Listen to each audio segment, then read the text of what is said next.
વાત કરીએ અમદાવાદ શહેરની તો અમદાવાદના ખારીકટ કેનાલમાં પાણી છોડવા મામલે ધારાસભ્ય બાબુ જમના પટેલે એક નિવેદન આપ્યું હતું। તેઓ જણાવ્યું હતું કે ખેડૂતોને મોંમાં આવેલો કોળિયો છીનવાયો હતો।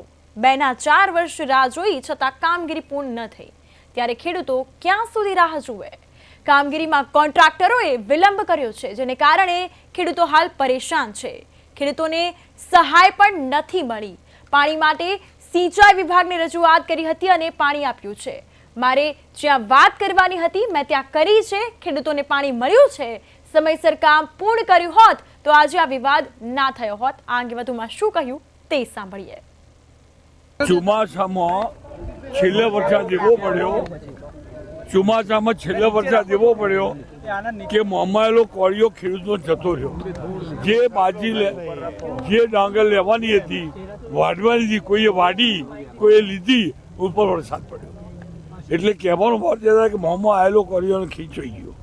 એ માટે ફરી રવિ પાકમાં ખેડૂતોને સારી શાંતિથી ખેતી થઈ શકે। ખેડૂતો જીરો નુકસાન થયું, એક પૈસાનો એમને વળતર મળ્યું નથી। માટે આપણો આગ્રહ હતો કે રવિ પાકમાં જો એમને ખેતી કરવા દેવાય ને દર વર્ષે આપે। 2 વર્ષ એમને બંધ રખાયું હતું, એના બદલે 4 વર્ષ બંધ્યા। એમનું એ મોટી ખેડૂતોને નુકસાની હતી।